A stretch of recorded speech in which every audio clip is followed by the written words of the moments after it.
Hello students, মই আজি higher secondary first ইয়াৰৰ ইকনমিক্সৰ সাবজেক্টৰ topic তথ্য সংগ্ৰহ অৰ্থাৎ ডাটা কালেকশনৰ প্ৰজেক্টটো সাজু কৰি আনিছো। প্ৰজেক্ট এটি লিখোতে প্ৰথমতে ফ্ৰন্ট পেজ বা কভাৰ পেজ আৰু আসাম হায়াৰ সেকেন্ডাৰী এডুকেশ্যন কাউন্সিলৰ নিৰ্দেশ মতে তিনিখন সাৰ্টিফিকেটৰ ফৰ্মেট দিব লাগে। ভিডিঅ'টোত স্যাম্পল কপি দিয়া আছে চাই লবা। মোৰ আগৰ ভিডিঅ'টোত কভাৰ পেজ তথা ফৰ্মেট কেইখন কেনেদৰে ফিল আপ কৰিব লাগে সহজভাৱে বুজাই দিছিলো আৰু সেই ভিডিঅ'টোৰ লিংক আজিৰ ভিডিঅ'ৰ ডেসক্ৰিপচনত দিয়া আছে চাই ল'ব পাৰিবা। ছাত্ৰ-ছাত্ৰীসকল কভাৰ পেজ আৰু ফৰ্মেট কেইখনৰ পাছত দিব লাগে সূচীপত্ৰ। আমাৰ আজিৰ টপিক তথ্য সংগ্ৰহৰ সূচীপত্ৰ ইয়াত দিছো লিখি ল'বা। ইয়াৰ পাছত আমি সূচীপত্ৰত উল্লেখ থকাৰ দৰে সিৰিয়েল নম্বৰ বা ক্ৰম অনুসৰি প্ৰজেক্টৰ পইণ্টবোৰ লিখিব লাগে। গতিকে আমাৰ আজিৰ প্ৰথম পইণ্টটো হৈছে আৰম্ভণি। তথ্য সংগ্ৰহ হৈছে এনে এক প্ৰক্ৰিয়া যাৰ দ্বাৰা বিভিন্ন উৎসৰ পৰা তথ্য সংগ্ৰহ কৰা হয়। যি ব্যক্তিয়ে তথ্য সংগ্ৰহ কৰে তেওঁক গণনাকাৰী বোলে, যি অনুসন্ধান কৰি পৰ্যবেক্ষণৰ সহায়ত তথ্য গোটাই ল'ব পাৰে। এই তথ্যসমূহ প্ৰাথমিক আৰু গৌণ এই দুই ধৰণৰ হ'ব পাৰে। প্ৰথমবাৰৰ বাবে তথ্য সংগ্ৰহ কৰাৰ বাবে এনে তথ্যক প্ৰাথমিক বা মুখ্য তথ্য বোলে। যদি তথ্যখিনি কোনো তথ্য প্ৰতিনিধিয়ে সংগ্ৰহ বা তথা তালিকাকৰণ কৰি দিয়ে তেন্তে এইবোৰক গৌণ তথ্য বা সেকেন্ডাৰী ডাটা বুলি কোৱা হয়। তথ্য সংগ্ৰহৰ মুখ্য উদ্দেশ্য হৈছে কোনো এটা নিৰ্দিষ্ট বিষয় বা সমস্যা সম্পৰ্কে অধিক জানিবলৈ বা সিদ্ধান্ত ল'বলৈ সহায়ক হোৱাকৈ প্ৰণালীবদ্ধভাৱে তথ্য আহৰণ কৰাটো। গতিকে প্ৰথমবাৰৰ বাবে কৰা সংগ্ৰহ আৰু প্ৰণালীবদ্ধভাৱে কৰা উৎসৰ ক্ষেত্ৰত তথ্য প্ৰাথমিক হয় আৰু এনেবোৰ তথ্যই পিছত ব্যৱহাৰ কৰা উৎসৰ ক্ষেত্ৰত গৌণ হৈ পৰে। পইণ্ট নম্বৰ 2 তথ্যৰ অৰ্থ। তথ্য বা ইনফৰমেশ্যন হৈছে বিশেষ সজ্জাত সজ্জিত চিহ্নৰ দ্বাৰা প্ৰকাশিত বাৰ্তা বা মেছেজ। বিভিন্ন চিহ্ন আৰু পদ্ধতি ব্যৱহাৰ কৰি ইয়াক সংৰক্ষিত বা এঠাইৰ পৰা আন ঠাইলৈ কোনো যোগাযোগ ব্যৱস্থা ব্যৱহাৰ কৰি সৰবৰাহ কৰিব পৰা যায়। যিকোনো গতিশীল বা ডাইনেমিক নিকায় অৰ্থাৎ ছিষ্টেমত সংঘটিত ঘটনা বা ইভেণ্টক তথ্য বুলিব পৰা যায়। ভিন ভিন ক্ষেত্ৰত তথ্যক ভিন ভিন ৰূপত প্ৰকাশ আৰু ব্যৱহাৰ কৰা যায়। তদুপৰি ইনফৰমেশ্যন ছিষ্টেমত সীমাবদ্ধতা বা কনষ্ট্ৰেইন, শিক্ষাত নিৰ্দেশনা বা ইনষ্ট্ৰাকশ্যন তথা জ্ঞান অৰ্থাৎ নলেজ, ভাষাতত্ত্বত অৰ্থ বা মিনিং, মানৱতা যাক আমি এন্থ্ৰপি বুলি ইংৰাজীত কওঁ আদি বিভিন্ন ধাৰণাৰ লগতো তথ্যৰ ধাৰণা ওতঃপ্ৰোতভাৱে জড়িত। পইণ্ট নম্বৰ 3 তথ্যৰ প্ৰকাৰসমূহ।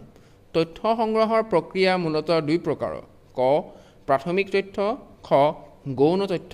প্ৰাথমিক তথ্য যি তথ্য প্ৰাথমিক উৎসৰ পৰা সংগ্ৰহ কৰা হয় তাকে প্ৰাথমিক তথ্য বোলে। এই তথ্য সংগ্ৰহৰ বাবে গণনাকাৰী বা তথ্য সংগ্ৰহকাৰীয়ে নিজে অনুসন্ধান কৰি পৰ্যবেক্ষণৰ দ্বাৰা তথ্য আহৰণ কৰিব লাগে।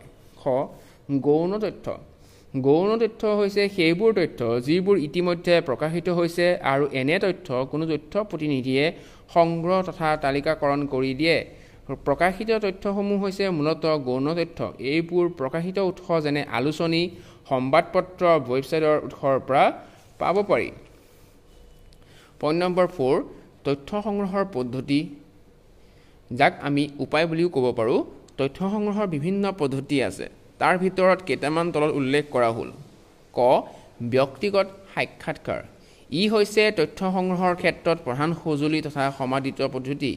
ইয়াত অনুসন্ধানকাৰী আৰু উত্তৰ দিয়া ব্যক্তিসকলৰ মাজত ব্যক্তিগত সংস্পৰ্শ হয়। এই পদ্ধতিত অনুসন্ধানকাৰীয়ে বিষয়টো বৰ্ণনা কৰিবলৈ আৰু উত্তৰকাৰীয়ে যিকোনো প্ৰশ্নৰ উত্তৰ দিবলৈ সুবিধা পায়। ফলত তথ্য সঠিক আৰু গুণগত সম্পন্ন হয়। খ প্ৰশ্নাৱলী। এই পদ্ধতিত তথ্য সংগ্ৰহকাৰীয়ে সংগ্ৰহ কৰিবলগীয়া বিষয়ৰ ওপৰত কিছুমান প্ৰশ্ন সাজু কৰি লয়, যিবোৰৰ উত্তৰ সচৰাচৰ উত্তৰকাৰীয়ে হয় বা নহয় বা কম শব্দত দিব পাৰে। গ টেলিফোন সাক্ষাৎকাৰ। টেলিফোন সাক্ষাৎকাৰত অনুসন্ধানকাৰীয়ে টেলিফোনৰ জৰিয়তে প্ৰশ্ন সোধে। এনে সাক্ষাৎকাৰৰ সুবিধা হ'ল ই ব্যক্তিগত সাক্ষাৎকাৰতকৈ কম খৰচী হয় আৰু এনে সাক্ষাৎকাৰ কম সময়তে গ্ৰহণ কৰিব পৰা যায়। পইণ্ট নম্বৰ 5 তথ্য সংগ্ৰহৰ সুবিধাসমূহ। 1 নম্বৰ এইটো 1 হয়। 1 সঁহাৰিৰ হাৰ আটাইতকৈ বেছি। 2 সকলো প্ৰকাৰৰ প্ৰশ্ন ব্যৱহাৰ কৰিব পাৰি। 3 ইয়াত মুক্ত প্ৰান্ত প্ৰশ্ন ব্যৱহাৰৰ উপযোগী পইণ্ট নম্বৰ 4 দ্বিধাজনক প্ৰশ্নৰ স্পষ্টীকৰণ সম্ভৱ পইণ্ট নম্বৰ 5 ইয়াত খৰচ কম পইণ্ট নম্বৰ 6 উত্তৰ দিওঁতাৰ ওপৰত সচৰাচৰ প্ৰভাৱ নাথাকে সাব পইণ্ট 7 উত্তৰ দিওঁতাৰ গোপনীয়তা ৰক্ষা হয় সাব পইণ্ট 8 সৰি সাব পইণ্ট 1 আৰু 8 টো ৰিপিট হৈছে এটো স্কিপ কৰিবা 8 নম্বৰটো মেইন পইণ্ট 6 তথ্য সংগ্ৰহৰ অসুবিধাসমূহ সাব পইণ্ট 1 ইয়াত সময় বহুত লাগে সাব পইণ্ট 2 অস্পষ্ট প্ৰশ্নৰ স্পষ্টীকৰণ কৰিব নোৱাৰি সাব পইণ্ট 3 ইয়াত প্ৰতিক্ৰিয়া পৰ্যবেক্ষণ কৰা সম্ভৱ নহয় সাব পইণ্ট 4 ইয়াৰ উত্তৰ প্ৰদানৰ সময় দীঘলীয়া 5 নম্বৰ সাব পইণ্ট 5 প্ৰতিক্ৰিয়া পৰ্যবেক্ষণ কৰা কৰিব নোৱাৰি সাব পইণ্ট 6 কিছুমান ক্ষেত্ৰত উত্তৰ দিওঁতাক প্ৰভাৱিত কৰাৰ সম্ভাৱনা